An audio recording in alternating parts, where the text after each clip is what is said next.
Welcome everyone to Ella Baker Day. Please be aware that this event is streaming on the Support Ella Baker Day pages on both Facebook and YouTube. It is open to everyone and is free.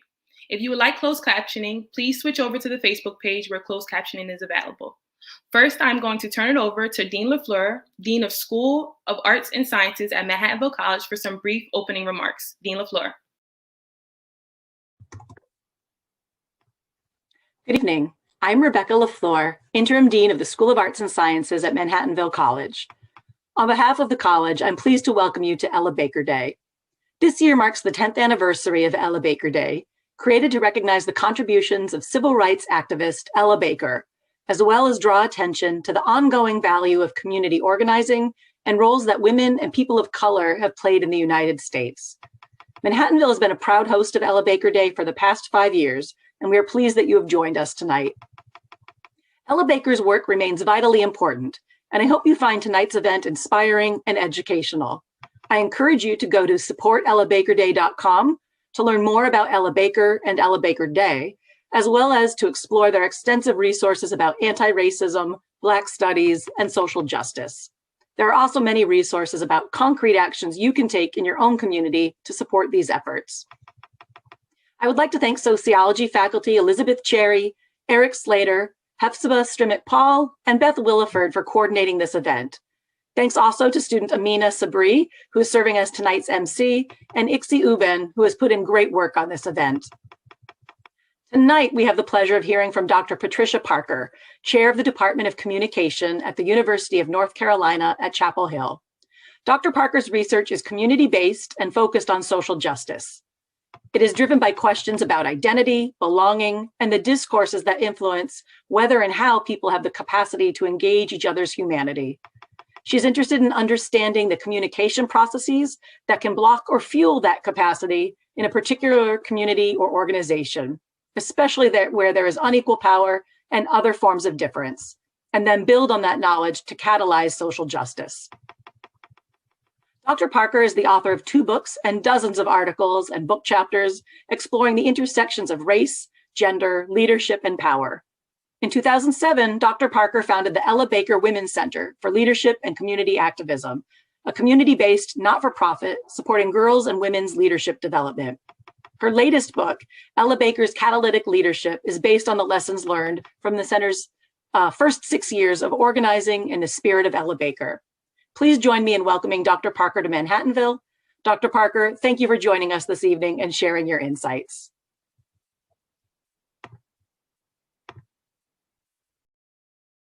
Thank you, Dean LaFleur, for those opening remarks and brief bio of our esteemed guest, Dr. Patricia Parker. My name is Amina Sabree, and I'm from Camden, New Jersey. I attended Manhattanville College from years 2017 to 2021 as a sociology major and women and gender studies minor. While at Manhattanville, I participated in student government and was a part of the long legacy of Black women who are presidents of the Black Student Union. I'm currently a case manager at the South Jersey branch of Volunteers of America. I welcome you to the 10th annual Ella Baker Day celebration and the 5th anniversary at Manhattanville College. Although we have had to make this year's event virtual, it is wonderful to be able to host Ella Baker Day this year and have people from across the nation be able to join us. I want to start this event off with some brief background information about Ella Baker and the campaign to create an Ella Baker Day. Ella Josephine Baker was born December 13, 1903 in Norfolk, Virginia. Ella became involved in social justice movements early in her life. With the support and encouragement of her family, she graduated in April of 1927 from Shaw University in North Carolina as valedictorian. In April of 1960, Ella Baker organized a weekend of meetings mentoring students at Shaw University in North Carolina. The Student Nonviolent Coordinating Committee, more known as SNCC, was birthed from Ella Baker's mentorship. SNCC was one of the civil rights movement's most successful organizations through its sit-ins, jail no bail, and freedom bus rides. SNCC was created on April 16, 1960, which is why we use this day as Ella Baker Day. Ella Baker worked tirelessly to better the living conditions and opportunities for those less fortunate. Her legacy is an important one. She believed that social movements were an important force, not just for the freedom of Black people, but for all people. She believed in participatory democracy, the idea that movement belongs to the people, not a person. She inspired many civil and human rights activists, fueling future generations to continue the movement. Ella Baker passed away on her birthday, December 13th, in 1986, and she is fondly remembered as the mother of the civil rights movement. She mentored some of our greatest activists, including Julian Bond, Bob Moses, Kwame True, and Diane Nash, amongst many, many others. Ella Baker Day as a campaign has its origin in 2010, when Governor Bob McDonnell of Virginia declared April Confederate History Month. The governor did not initially recognize plantation slavery in his declaration to recognize the newly celebrated month. Confederate Memorial Day is still celebrated in many states, and there are additional holidays in honor of Confederate leaders, Robert E. Lee, Jefferson Davidson, and Stonewall Jackson. Now, in the last couple of years, we have seen many Confederate memorials come down and a great reckoning with how we memorialize our past. But we also need statues and holidays to replace those we have taken down. And Ella Baker Day will highlight the ongoing value of community organizing and the pivotal roles that women and people of color have played in creating a more just society. The support of Ella Baker Day campaign has run petitions in several states, and we just started a new one to petition the federal government. We hope you take a moment to sign today's petition. You can see the link at the bottom of our screen. Please note that tonight's event is hosted by the Department of Sociology and Anthropology at Manhattanville College, and the co-sponsors by the School of Arts and Science. We have many other co-sponsors that were noted in the slides at the beginning of the program, and we thank everyone who worked to make this day a reality every year. I'm now going to introduce our opening artist, Damien Tillman, who is going to read a few poems. Damien Tillman is the founder of the Divergent Thoughts. He's an educator, social entrepreneur, writer, and executive director of the New York Writing Club. Damien works to educate and empower people so that they can become the solutions to their problems. A graduate of Hunter College, Damien earned a bachelor's degree in media studies and creative writing. He also holds a master's degree in education from the City of College of New York. His first book, Learning to Quote Myself, is available on his website, www.damientillman.com. When he isn't working to create learning opportunities for people in low-income environments, Damien designs the facilities workshops for various organizations, including the New York Writing Club. Thank you so much, and please welcome Damien Tillman.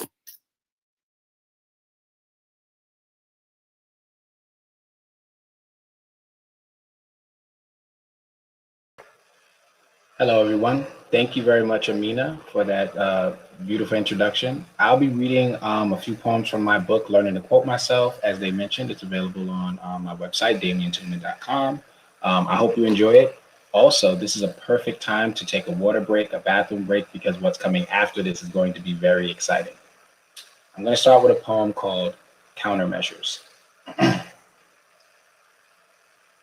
I didn't know that you'd need to excel at aggression to keep the peace.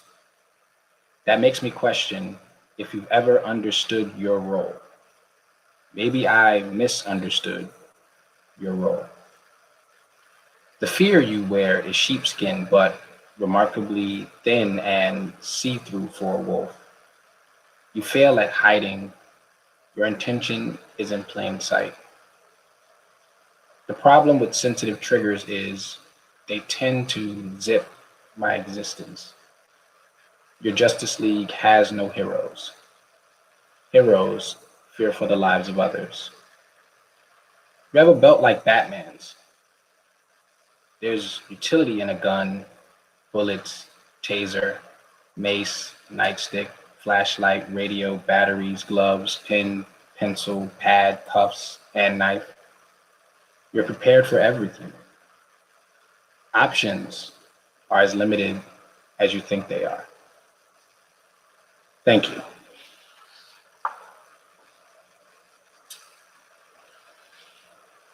The next piece is called How to Shoot an Unarmed Black Person.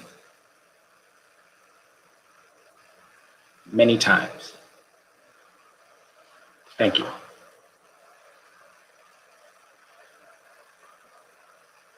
The next poem I'll be reading is called Rough Drafts. Dear concrete, you were poured over the soil like syrup. To some, you were quicksand. To me, a trampoline. I never thought I could get so much air between us until I bounced. Now, you're more cobblestone than anything, hated for your bumpiness. Most take the short, shiny path, not knowing poverty paved it. You strengthen my legs for long walks. That's reflection. The poverty line is a limbo stick. We get low, but nobody limbos where I'm from. Poor parents do difficult dances. I call it the broke ballet. My mother mastered penny pirouettes. The routines damaged her feet, but her performances were brilliant.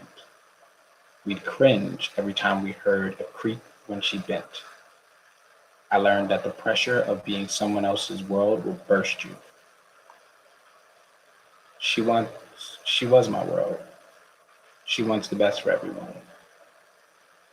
Her well wishes taught me that no one knows what best means. Can best exist alongside pain? That's sympathy. Poor people are herded into neighborhoods I call low opportunity environments. There are invisible fences called blocks, so we don't stray too far. There's an illusion of choice. Red and yellow traffic lights, every other intersection. Blue, white, and red tops of cracked boughs decorate playgrounds. Freedom is an empty ideal when the word has never been said or written for you. Bricks are yellow from piss stains, and the roads don't lead to any wizards. Oz is a measurement. School is a magnifying glass, focusing light on the ants of our mistakes. Brunches are catered in cafeterias over the summer. Failing's the easiest way to make reservations. The more you mess up, the brighter the spotlight. The projects are plantations for prisons. We're rotated like crops. That's synergy. Shootouts have their own metronomes. They set red rum-like rhythms to our blues. Clock ticks replaced by bullets. Buckets and sticks bang beats by the Brooklyn beach. We heard guns, then roses bled the street. Strays are more accurate than the shooters. Like chalk lines curate body art mausoleums. They feature murals to tag bystanders, camouflage in the blood stains engraved on our eyes. We learn to read between the dies. That's literacy. Rumbling stomachs score the soundtrack of dinner time. Sometimes breakfast cereal was the music that soothed me. The roach I swallowed crawled around while I digested. It was a nauseating night. The tiptoeing made my belly dance. The exotic experience added a gourmet feel to Frosted Flakes. I say, every lesson ain't worth the experience. That's just nasty. Sufferers don't move in silence, but we're appreciated when we're quiet. Silence is golden to those that prefer you voiceless. Trauma-kissed lips tighten it, forming dams, stopping the flow of words needed to power every SOS. They suppress our sounds, but that's just society. We experience safety like soldiers, almost dying every day.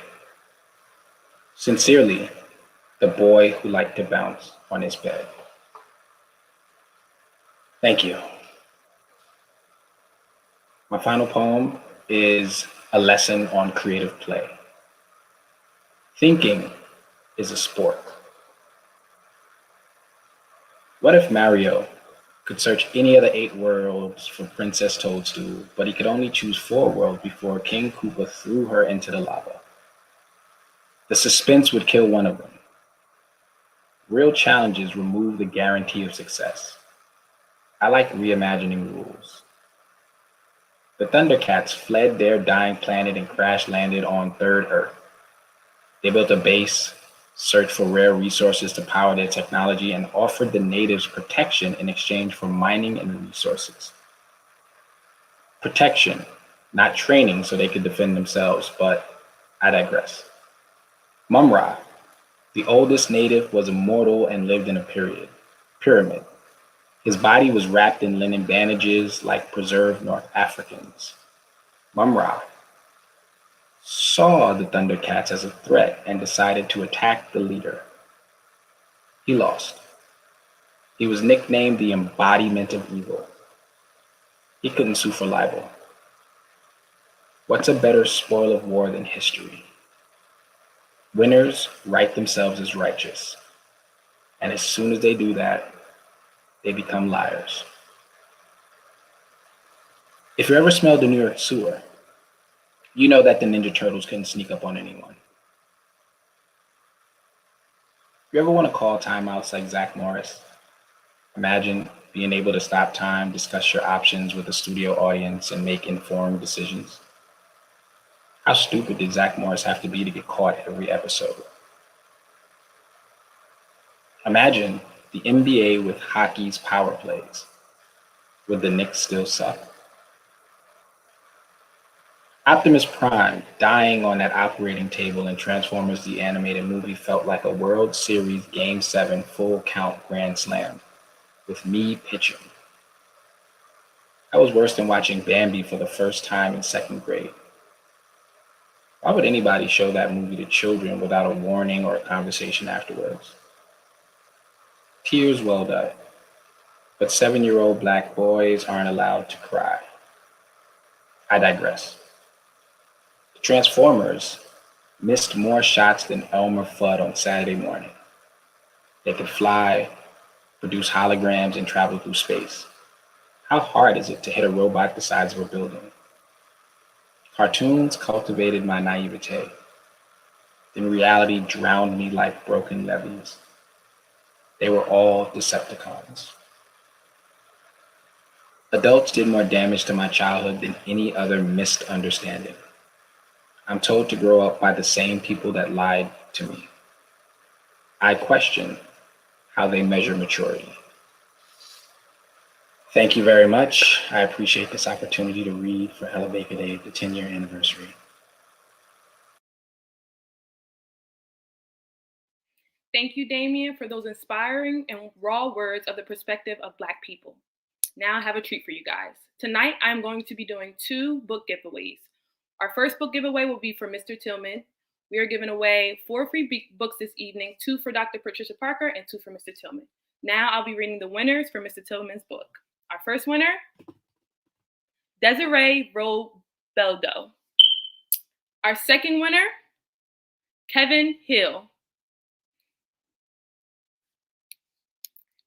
We will be finishing the book giveaways after Ms. Patricia Parker speaks. Now for our keynote speaker for the evening, Dr. Patricia Parker. Dr. Patricia Parker is the chair of the Department of Communication at the University of North Carolina at Chapel Hill, where she is also professor of critical organizational studies, director of the graduate certification in participatory research, and co-chair of the UNC Commission on History, Race, and a Way Forward. Dr. Parker's research is community-based and focused on social justice. It is driven by questions about identity, belonging, and the discourse that influence whether and how people have the capacity to engage each other's humanity. She is interested in understanding the communication process that can block or fuel that capacity in particular community or organizations, especially where there's unequal power and other forms of differences, and then build on that knowledge to catalyze social justice. She is the author of 2 books and dozens of articles, book chapters exploring the intersection of race, gender, leadership, and power. As the inaugural director of Facility Diversity Initiative for the College of Arts and Science at UNC, she's developed the Diversity Liaison Program, catalyzing a network of critically engaged faculty leaders working for equity and inclusion, excellence in their respective departments. She also helped to establish the Triangle Women in STEM Network, a women-led organization catalyzing diverse voices to advance women in STEM careers. In 2007, Dr. Parker founded the Ella Baker Women's Center for Leadership and Community Activism, a community-based nonprofit for supporting girls and women leadership development. Her latest book, Ella Baker's Catalytic Leadership, published last year by the University of California Press, is based on the lesson learned from the center's first 6 years of organizing in the spirit of Ella Baker. Thank you so much, and please be ready for Dr. Parker's speech.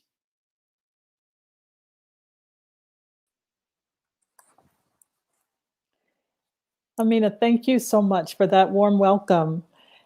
It is truly an honor to be here with you this evening on this, the 10th anniversary of Ella Baker Day. I believe that I'm going to break with our tradition, with the protocol here, following the chat. I believe there was going to be a great pronouncement from a congressman, but I guess we'll wait until after my talk to do it. But if you would like to do it now, I'm happy to bow out and let you share the congressman's word.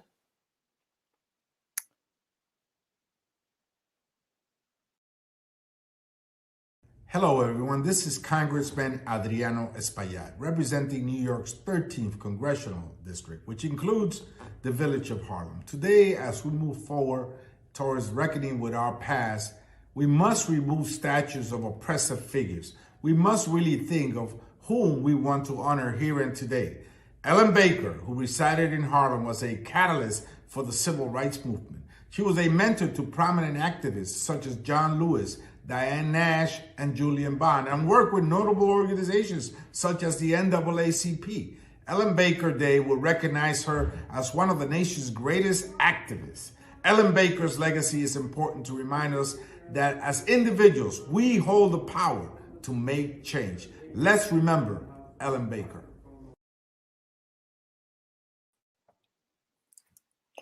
Thank you, Congressman. Thank you very much.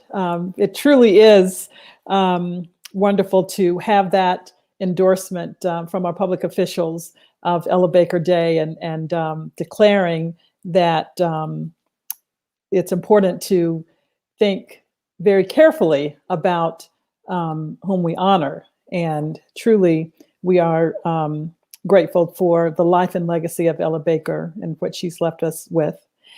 So thank you very much to the organizers of this event. Dr. Stremick Paul, I want to thank you especially for the invitation. And again, it's just a delight to be here. And my understanding is that you selected a theme for this evening's event, the power of protest. And I want to say that it's incredibly poignant for me to think about the power of protest on this, first of all, the day that we honor Ella Baker, but secondly, because it is the day after the historic verdict with the conviction of that former police officer in the brutal murder of George Floyd. It was the power of protest that mobilized communities across the world to organize for social justice in that particular case of police brutality and state violence. It is the power of protest that will continue the fight for liberation, for truth and justice, and the restoration of our humanity as a country, and everywhere that there's tyranny of injustice that is continuing to reign. I have come to understand the power of protest through my study and practice of Ella Baker's way of organizing for social justice. And so I want to share with you a bit of what I've learned in that study and practice. I want to share that with you tonight. I'll begin with my journey to scholar activism. And Dr. Stremick Paul, if you can start the slide, if you can, advance to the next slide, which is the title of my talk, Organizing for Social Justice, Ella Baker's Catalytic Leadership. And then move to the next slide, and we'll stay here for a moment because I'm going to talk a bit about my journey towards scholar activism. As has been mentioned in the introduction in my biography, I am a communication scholar. I was trained in critical cultural theory and practice. And I want to say a bit about what that means. So this approach to communication provides tools for critiquing and changing society as a whole. It is a way of seeing beneath the surface of everyday life to understand how the world works. And I want to share with you that although I wasn't aware of it at the time, my earliest foray into a critical cultural analysis of organizational communication happened when I was 8 years old. I was entering third grade, and it was the first year of elementary school desegregation in the rural Arkansas town where I was raised. It was 12 years after Brown v. Board of Education, which was the landmark Supreme Court case signaling the end of racial segregation in public schools. It was 8 years after Central High School in Little Rock, and you'll see the reference there. In 1957, Central High School was desegregated by federal order. You can see there that the federal troops are there escorting what became known as the Little Rock Nine to desegregate those schools. So fully 8 years after that, I was shifting from my two-room Black community school, neighborhood school, to what was then referred to as the white school. Progress toward equity in schooling had been slow. But I still recall what I could not name at that time. It was a feeling of trying to navigate a social landscape in which I was in many ways illegible. The sociologist W.E.B. Du Bois called it double consciousness, which he first described in an essay published in The Atlantic in 1897. He described it as a striving behind a veil of opportunity. Now, any third grader entering a new school will, of course, have periods of adjustments. For me, the intensity of the experience of race seemed heavy, palpable in almost every interaction. And like Du Bois, I still recall vividly what it felt like when the mere fact of my Blackness was called out as a problem to be solved. But I also remember those experiences as seeming completely random. And now this is as a third grader, keep this in mind, I'm 8 years old at the time, but I still remember it. I remember it as seeming random and out of sync with the strong sense of self-confidence that I drew from my family and my community. And so from those early experiences, I began honing the capacity to see contradictions, to see gaps and unstated assumptions, fueled by a curiosity about how social justice happens. So when I began my doctoral work at the University of Texas at Austin, some 20 years later, I came to understand my early schooling and subsequent experiences within historically white institutions in terms of what Du Bois described as a concrete test of the underlying principles of the Republic. So, and I'll just share a bit more about this journey. One of the first conference papers I wrote in graduate school drew on Du Bois and also the anti-colonialist Aimé Césaire to pose questions about the predicaments of culture that expose the injustices in dominant systems of power. I studied the French philosophers Gilles Deleuze and Félix Guattari and Michel Foucault to further complicate and contemplate the workings of power, race, and organizing. But I was probably most profoundly influenced by Black feminist scholars and other feminist scholars of color like Bell Hooks, Audre Lorde, Cherie Morenga. In my field, Brenda J. Allen, who was a close friend of mine, but a pioneer in our field of communication studies. Ella Bell, who was in critical organizational studies at MIT, who served on my committee and mentored me in thinking about Black feminisms and social justice. And I was also, of course, influenced by Kimberly Crenshaw, one of the founders and framers of intersectionality theory and analyses. So what these lenses provided me with was a way to focus on leadership as a site for interrogating questions about how social justice change happens.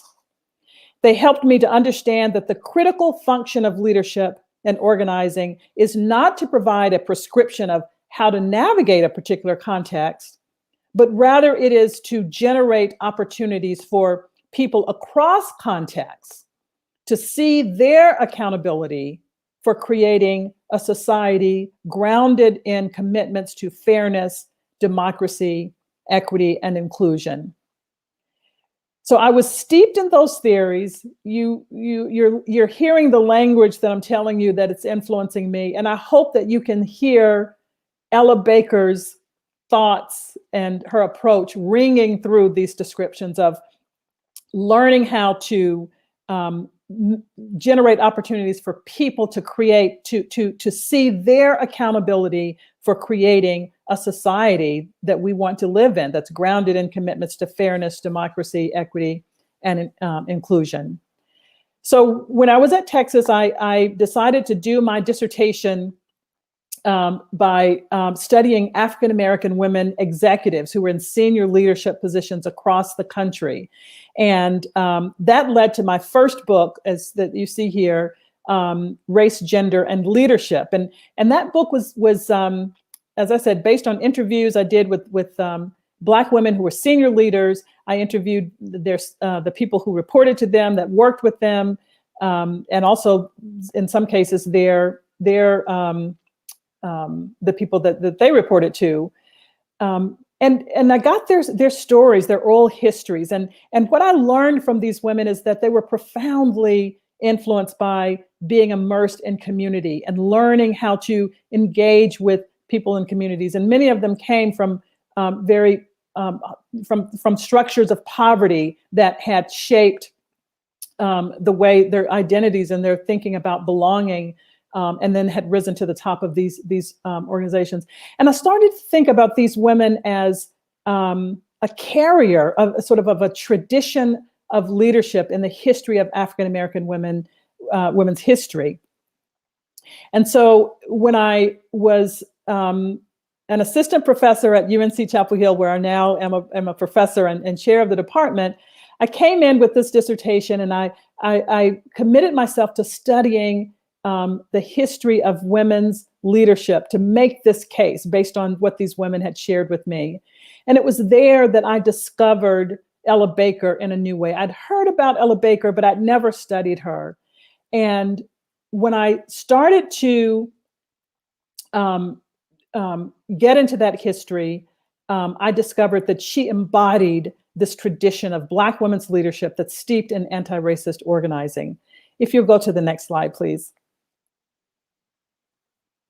So Ella Baker's biography has already been a brief introduction to Ella Baker has already been read by our wonderful Emcee. But I thought I would like to read an excerpt from my book that I think encapsulates who Ella Baker is and embodying this tradition of anti-racist organizing. In other words, the things that influenced her.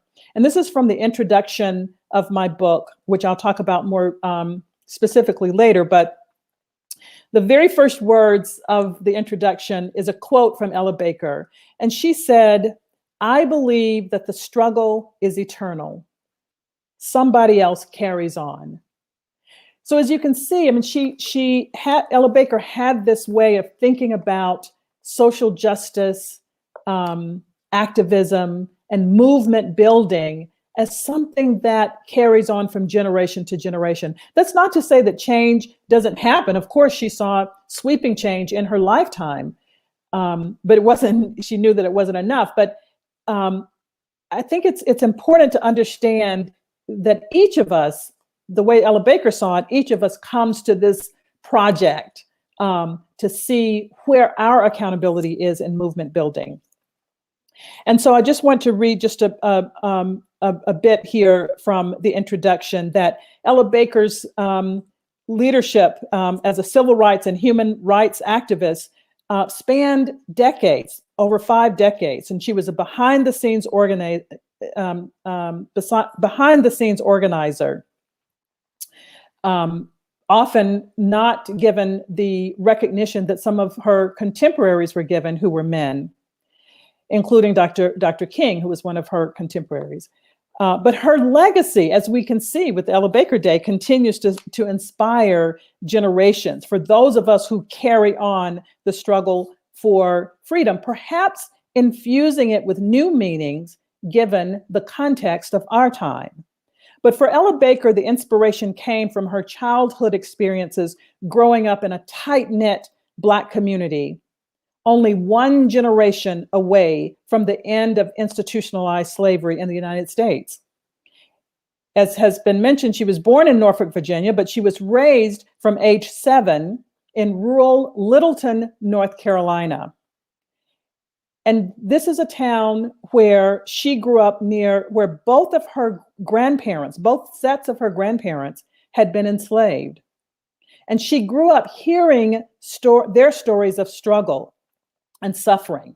So she was influenced by her grandparents who had been enslaved, as well as how they fought back and resisted whenever possible to preserve their dignity. She also heard stories of their beliefs in self-determination and support for the betterment of their communities. But now, as the historian Barbara Ransby has observed, and I relied heavily on Dr. Ransby's wonderful biography, and I encourage you to get that, as well as the many other resources by now on Ella Baker, including her archives at the Schomburg. But the historian Barbara Ransby has observed that the class distinctions in Ella Baker's family helped to shape her consciousness about class. So even in her own family, there were, shall we say, haves and have-nots, right? So people who cross those class distinctions. So Ella Baker came to believe, as her grandparents and parents had taught, that those in a position to help others had a duty to do so. But she also believed that those in elite positions should, and this is a quote from Ransby, humble themselves in order to create the social space necessary for the more oppressed people in the community to speak and act on their own behalf. That is so key to Ella Baker's influence, how she was developing her approach to organizing for social justice. That if we're coming from an elite space, and for me, that means someone who is at a university, outside a community, if I'm working with people who are living in vulnerable communities, that is to say, communities made vulnerable by the extreme capitalism and how power is circulating through policing, over policing, that as we enter into those communities, we have to understand our duty to humble ourselves in order to create the social space necessary for people to see their own work in their own behalf. And so Ella Baker understood this, and over time she continued to hone this thinking into a radical vision, as Ransby has pointed out, for participative democracy, as she allied herself with poor and oppressed people working to change unjust systems. And I might also add that another influence on Ella Baker that resonated with me as I was studying and thinking about this tradition of Black women's organizing in Black women's history was the influence of gender roles. That gender roles were also challenged in Ella Baker's community. And that provided her with a foundation for her to confront the sexist norms that she later encountered in the male-dominated early and mid-20th century change organizations. So she was working in the 30s, the 40s, the 50s, the 60s. We often think about her work in the 60s, but keep in mind that Ella Baker became the first female field secretary or I should say, director of branches for the NAACP, the most powerful civil rights organization of at that time, and still to this day, traveling in the Jim Crow South as a woman alone, and challenging some of these systems to engage with people, meet people where they were at that time in their organizations. So though that is, I came to see Ella Baker as embodying this tradition of leadership, and I wanted to learn more about that. So I finished the book and was promoted to associate professor with tenure, and I was able to found the Ella Baker Women's Center. So if you go to the next slide, that was in 2007. We founded the Ella Baker Women's Center for Leadership and Community Activism. And I'm so thankful that as a newly tenured faculty member at a major research university, there was institutional support for this kind of scholar activism.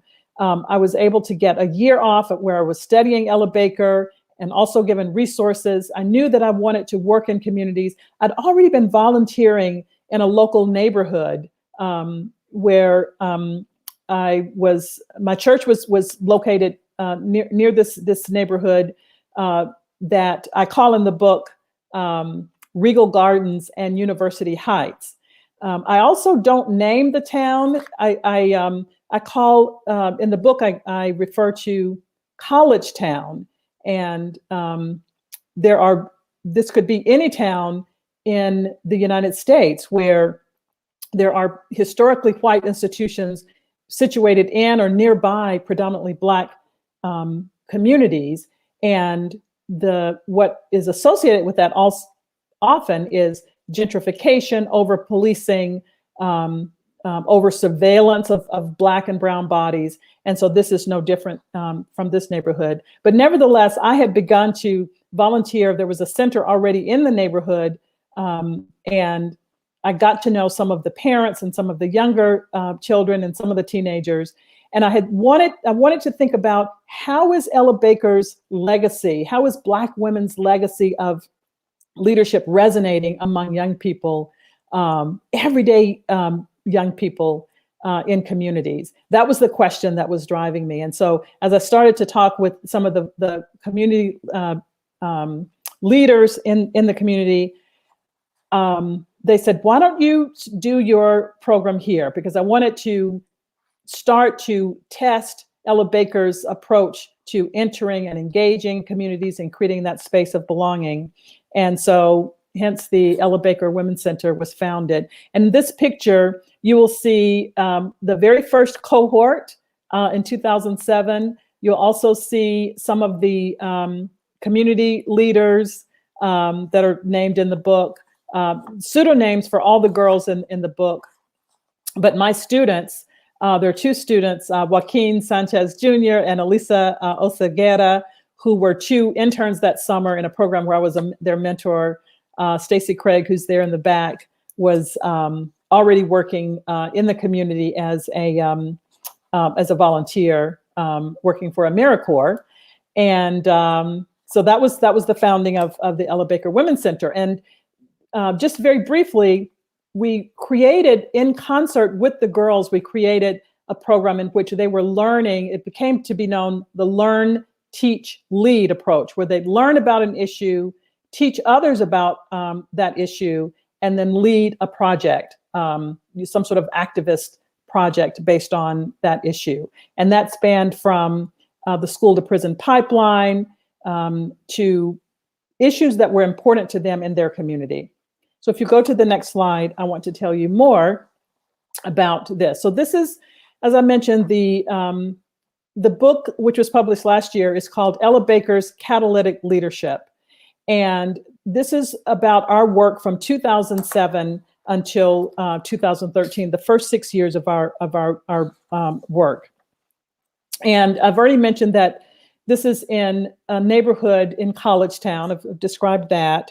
And I wanted to think about supporting, teen girls in their leadership development and agency. That's what I put on the grant application. But I really was so energized and inspired by Miss Baker's legacy, the way that people talked about her mentoring, and the way that young people felt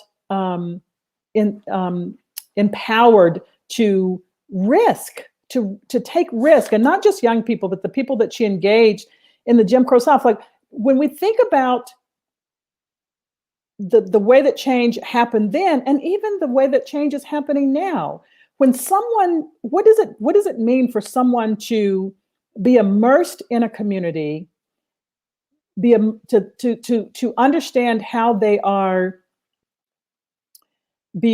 how power is circulating and how oppression is circulating? When you can see all the things around you, how does a person come to have an analysis that shows how power is actually working?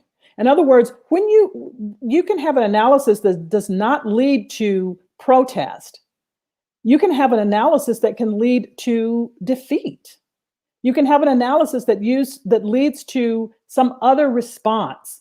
And that's usually what people from the outside are looking at all the different responses and judging people who are living in impoverished neighborhoods or in situations.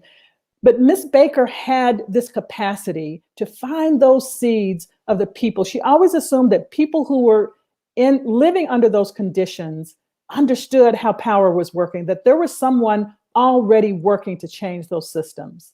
And so our goal was to, if we're coming outside and organizing with people in communities, to find the people who are already doing the work, already having that analysis, and support them. And if they're not already having that analysis, to plant those seeds to build that capacity. And that's what excited me about doing this work and working alongside girls that I knew had the power within them to be able to think about change. And so our process was to organize in the spirit of Ella Baker, to try to build these equitable partnerships to advance social justice.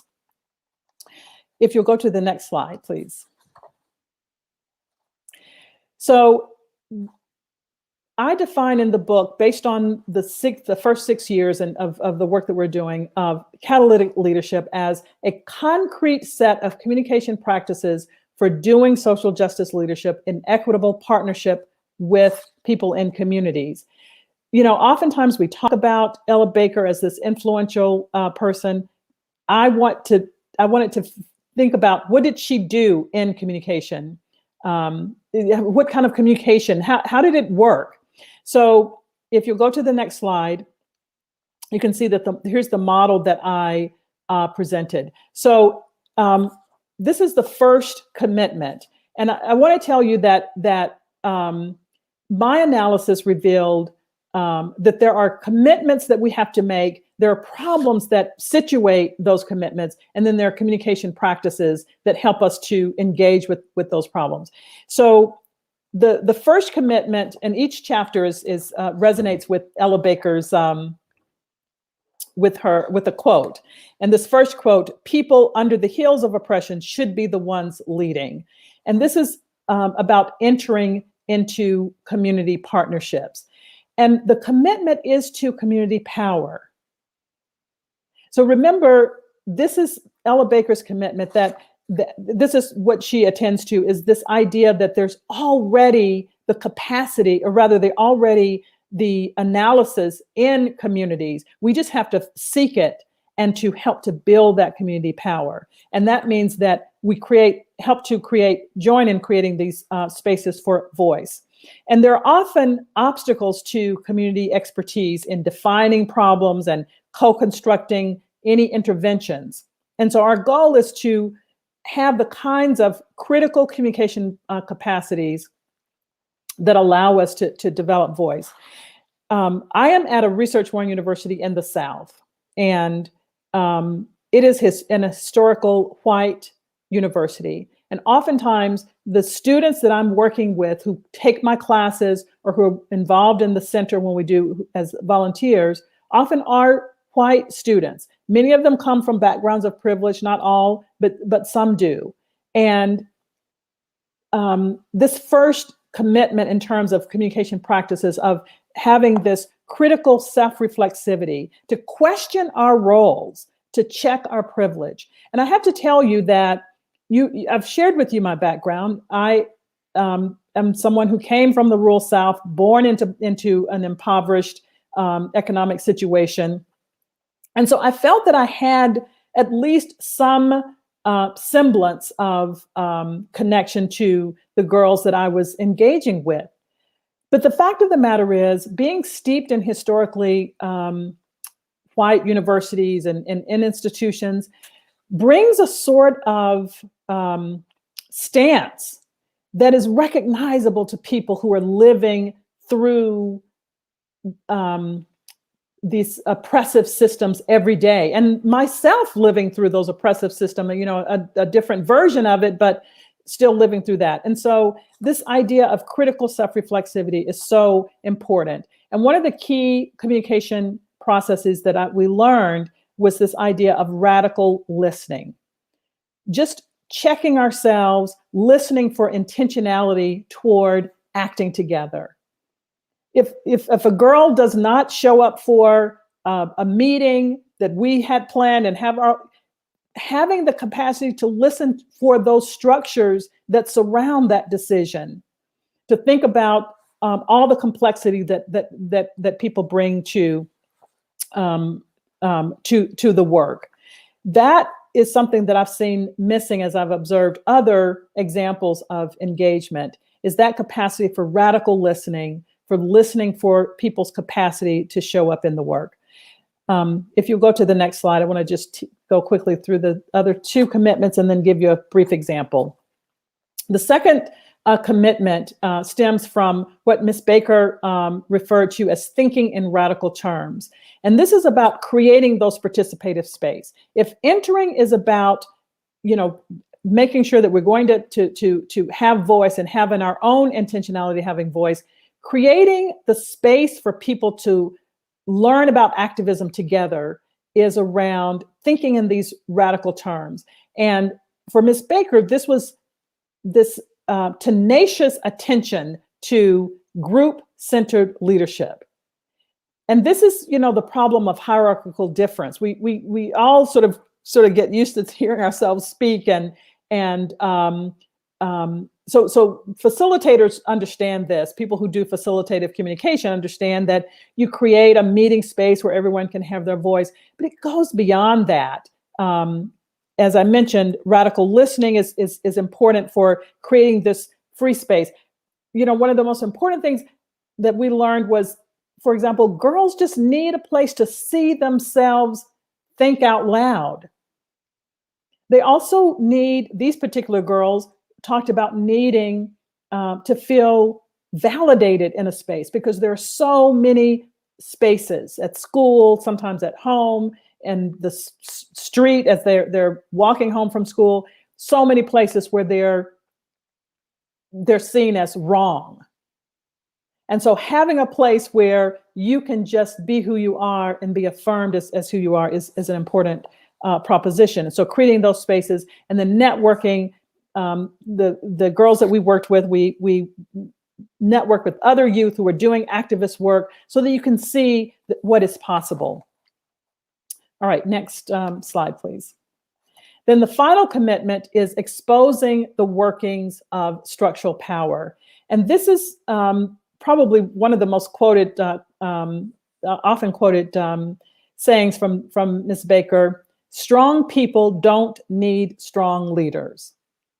And what she meant by that, my interpretation of that, is that this is the place where you can see the transition. In fact, she even referred to conversion stories where people start to see their own power. They start to have that deep analysis and start to have this deep analysis of how change can happen, of what is possible. And what I understand is sort of building this community muscle to be able to make change. And the problem is that oftentimes it's difficult to start to build coalitions so that people can realize broad economic impact. But this is the place where momentum is built. And so the communication practices here have to do with storytelling, being able to, where people can tell their own stories to a broader, in a broader space.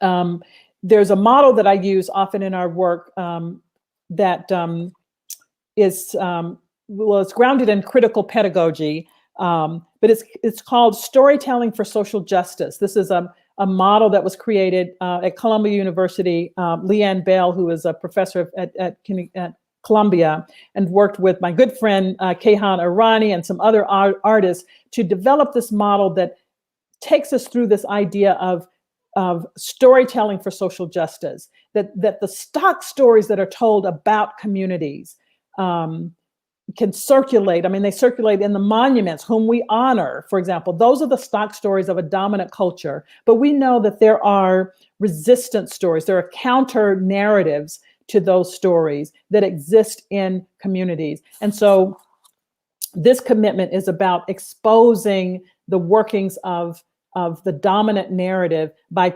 telling the stories that have been erased. Women's stories have been erased for centuries, as have people of color and other marginalized groups. So getting those stories, telling those stories can be transformative. So I want to tell you in closing one story that came out of our work. If you'll go to the next slide. So this is one of the projects that the girls led. In fact, it was the project that defined our work after we had failed at the first project. And I say we had a collective, but the adults who were intentional about following Ella Baker's principles, the commitments that I've laid out, we were just sort of starting to get get ourselves organized with the girls for their first sessions. That picture that you saw earlier with that first cohort, we had a retreat right after that, and the girls identified, we thought the girls had identified a problem that they wanted to work on. And in the book, that's described as the dumpster project. And when the girls had told us about this, they told us many things that they wanted to do. One thing they said they wanted to do was to have a party, and they had some other issues that they thought were important. But the adults, myself and one other community organizer in the group, in the collective, really latched on to the dumpster project, because this is something where the town, the college town, had made the decision to remove dumpsters from the community and had the whole neighborhood up in arms, because they then had to travel up a steep hill just to take out the trash. So sometimes, some of the residents protested. Well, when they protested by putting the trash where the dumpsters used to be, they got eviction notices. So that had happened a year prior to our starting this work. And so the girls were saying that this was something that was ongoing, hadn't been resolved. And we thought this is a great way to get them working on a project. Well, as we started working that project, it turned out to be more complex than we had originally understood. And also part of that complexity was about the girls' attentiveness to how the structure of power was working in that community. So I'll ask you to read the book to learn about what happened with the dumpster project. But nevertheless, we decided to abandon that project and to regroup. And we also learned in that moment that we weren't listening to the girls, that they really were attuned with what was happening with their parents and their parents' relationship with the housing authority, with policing in the neighborhood, all of that. And so we went through a process in which they said, we want to have a party, which was one of their original things, because we need unity in the community. Our parents, and these girls are teenagers by this time, but they remembered that there was more camaraderie in the community. So they really wanted to do something around community building. And so we settled on this, this project of having the first annual community festival. But I want to read just one final excerpt from the book, just to let you know about how the journey toward getting that on the ground. So once the girls came up with that idea, the whole community got involved in organizing the event. And so we needed to get some permissions from the town for certain things because of the way that the neighborhoods were situated. So I'm reading now on page 83 of the book, and I just want to read this portion, a brief portion. In late August, as college town officials heard about the festival, I found myself being called in by officials who wanted to make sure that I was aware of what was going on down there. Does housing know about this? The director of transportation asked me. I had called on behalf of the residents to request some of those large orange construction barrels to shut down the street. We wanted to shut down the street between the two neighborhoods so that we could have true unity between those two adjoining neighborhoods. Well, somehow the police chief got wind of the festival planning, and he emailed me to alert me to the danger that I probably was not aware of awaiting me in the neighborhood. He asked if I was aware of the constant feuding between residents in University Heights and Regal Gardens. He wondered if there were plans in place for police security. I did not respond to the chief's message. Instead, I printed the message and shared it with Vanessa and her mother. So Vanessa was one of the teens, and she had been one of the leaders of the dumpster project, and also the one that said, Dr. Pat, we don't want to do the dumpster project anymore. And so now Vanessa was leading this meeting that we're about to have about the festival planning. So her mother, Mr. Rita, and whose whole family, including Vanessa's stepdad, Darnell, and little brothers, Sammy and Michael, were now all involved with the planning. So Vanessa said she would include the chief's message on that week's festival planning meeting agenda. So at the festival planning meeting the following week, there was a hushed silence as Vanessa read aloud the police chief's email. Moments earlier, the room had been bustling with talk of games that would be best suited for different age ranges, a talent show to showcase neighborhood talent, and of course, food. The room was filled to capacity with an intergenerational group of community members, younger kids who were on task teams to organize the games, several of the girls' mothers and Darnell. All were from Regal Gardens and University Heights, the two communities that the chief was warning me about in his email. After Vanessa had finished reading the chief's email, she spoke up first. "Who is he talking about?" she asked. Then her mother spoke. "Certainly not anyone in this room." Then came a deluge of voices, indignant that someone from outside the community could talk about this community in that way. I wondered aloud if the chief had ever even been to the neighborhood. "No," someone said. The police had been to the neighborhood perhaps 100 times, but never the police chief and never by the community's invitation. So everyone agreed that the chief should come see for himself what people in the community were planning. And I responded to the chief's email the next day with an invitation to meet with the planning team. So the chief came the next day. It was a sunny September afternoon after he had first dispatched his unmarked patrol car to drive through the neighborhood, of course. And it was just after the kids had gotten home from school. And I'll skip down here. The chief came in, and everyone, after everyone had introduced themselves, Miss Naomi began to tell him about our plans for the festival.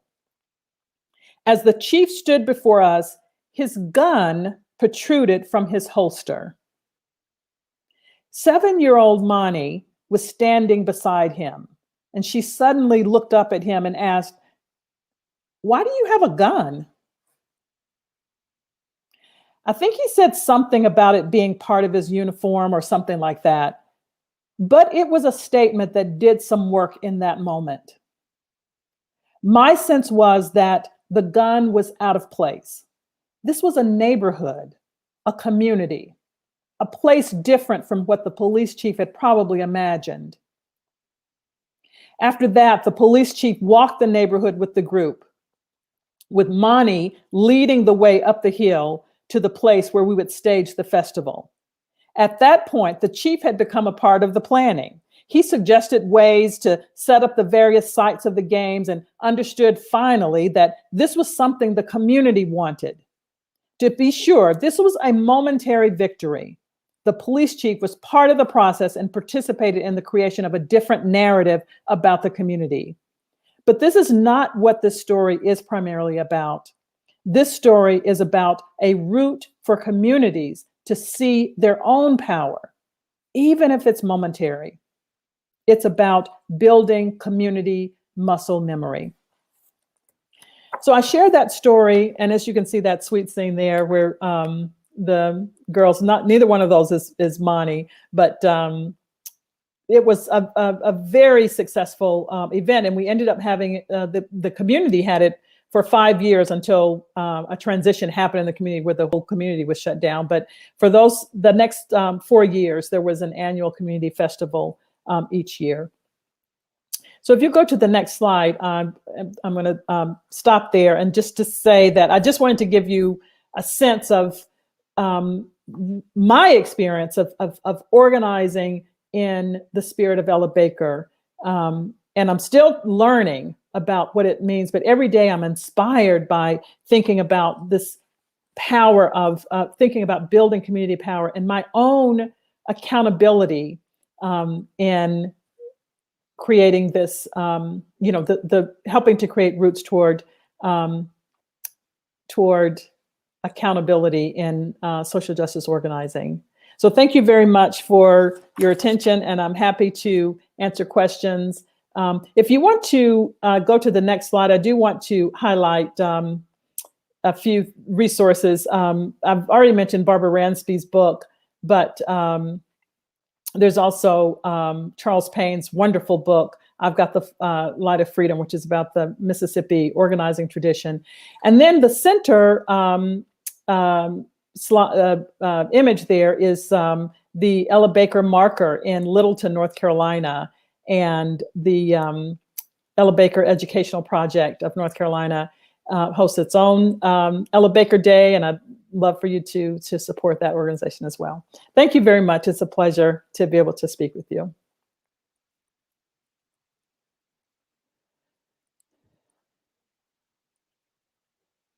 Oh, I'm not hearing the sound. Sorry. Can you hear me now? Yes, I can. Dr. Parker, for your amazing talk and deeper understanding of the work you do.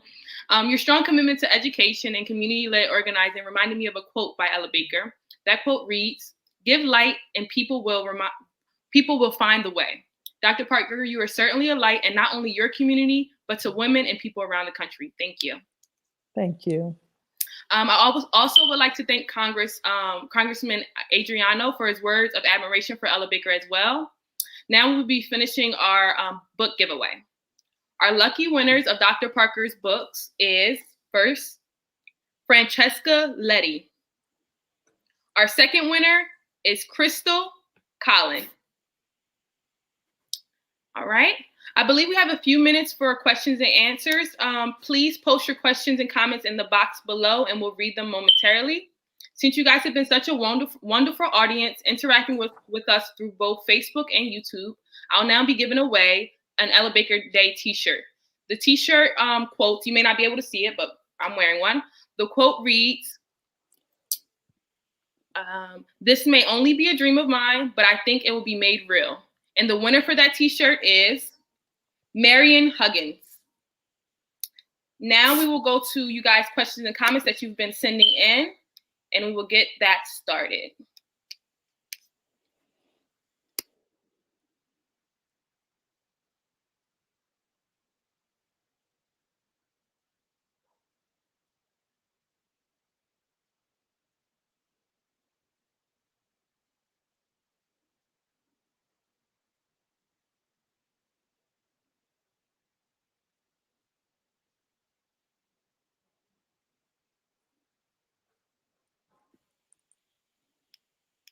If you have any questions for Dr. Parker, please just put them in the comments below on both YouTube and Facebook.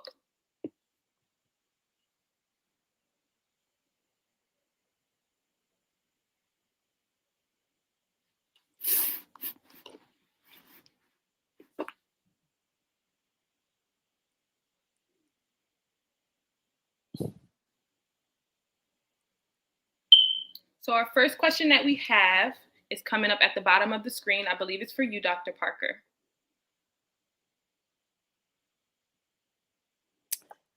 All right. This question is from Emily Scott, and she asks, did you know as a little girl you were interested in this type of work? Was there a moment of realization? Well, Emily, I'll tell you, it's true that, you know, when I was going through that experience that I talked about earlier of desegregation, it really engaged something in me that I knew that I wanted to work towards social justice. And it just started from my own experience of seeing the contradiction, you know, of I felt like I was smart. I had something to offer, and I could see that some of my teachers were not seeing that. And so just that curiosity of why things are one way and they're, you know, the contradiction, right?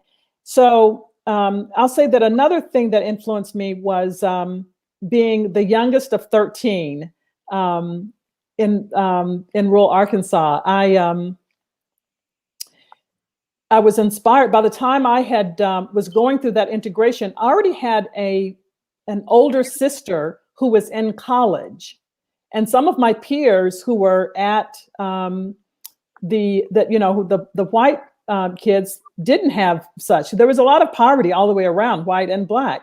But my family, my parents believed in education. So I would say, just to answer your question, to be shorter with it, is that I got inspiration from my family, and especially my older siblings who were already leading sit-ins at, you know, they had integrated a college that they had gone to. So I knew that I was going to be doing something that had to do with leadership or activism. I just wasn't sure what it was. Our next question comes from Tessa Rothwell. The question is, what's one piece of advice you would have for young female activists? Oh, that's a great question. You know, if I could just choose one piece of advice, I would say it is to act. In other words, pursue activism. And that is to say, find your route toward collective activism. You know, sometimes people can think about being empowered and having their own power. And for me, that's only part of the equation. Having power that's connected to a larger collective, I think, is the ultimate goal. Otherwise, you know, you may just be doing things for self-interested reasons. So act, pursue activism, believe in yourself, and pursue that toward a collective social justice action. Okay. Our next question is, what's the most common mistake you see in community organizing? Thank you for that question, Kihai. You know, I think the foundational challenge in community organizing is creating a space for people in the most vulnerable positions to have a voice and a say about actions that affect their own lives. Sometimes when people come in from outside of organizations, we want to do things for other people. So I think that is a common mistake that's being made, is to think that we're doing something for a community as opposed to engaging with the people who are living in that community and creating a space for them to find their own voice and being patient. Because, you know, we often don't have a language sometimes for community engagement, for just pausing, holding space, sometimes just creating a gathering where there's food and fellowship and people can come and just talk about what's important in their lives. We don't always have to be sort of moving toward a goal. It can be just to hold the space. So I think that's the common mistake that people make, is not being intentional about creating that space until people are confident to share their voice and to work on their own behalf.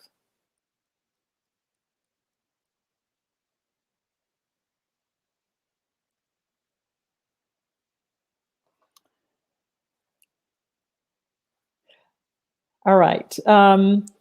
So what was if I could talk to her today, what's the first thing that I would ask Ella Baker? I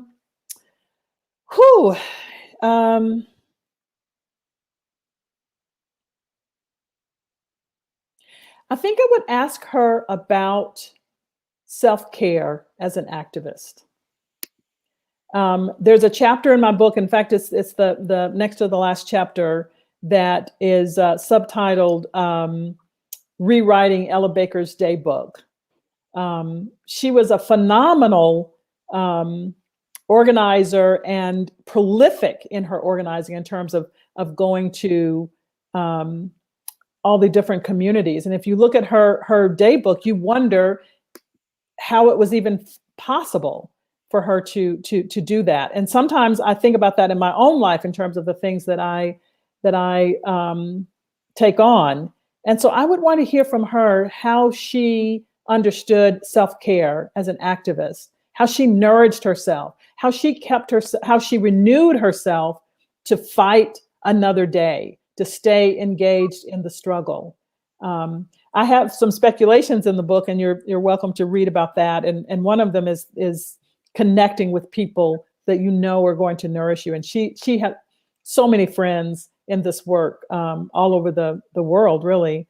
And I believe that was part of what she did. But I'd love to hear from her on that. So I see another question that kind of talks towards your point of just getting up and acting when trying to start community organizing. I have a question from Debbie Goodwin Perkins. What suggestions do you have for budding social justice activists who may not be sure where or how to begin because the issues are so big and overwhelming? Yes. Well, Bob Moses, who is one of Ms. Baker's protege, he wrote an article that was called Organizing in the Spirit of Ella. And if you haven't had a chance, I would urge you to get that article. And in that article, he has this phrase that my students love, which is putting down your bucket where you are. So you're right, it can be overwhelming, but start locally. And I guarantee you that local issue is going to be connected to a larger global issue, because, extreme capitalism and militarism and poverty are all connected in this work. So whether it's at your school or in your local community, put your bucket down where you are. See and here's a key from Ms. Baker. See who is already doing the work in that area and connect to them. And if there's no one doing the work in the area, then you be the person to start and look for somebody who's going to join you in that work. Thank you so much, Dr. Parker. Thank you. I'm sorry that we don't have time to answer all you guys' wonderful questions, but we got to wrap it up. I wanted to thank you guys all for joining us tonight and leave you with one last quote from Ella Baker that Ms. Parker also stated in her speech, but I feel like it deserves to be reiterated. Strong people don't need strong leaders. So I encourage you all to go out and be strong leaders today. And I'm so glad that you were able to join us. Thank you, Dr. Parker. Thank you, Mr. Damien. And enjoy the rest of you guys' night.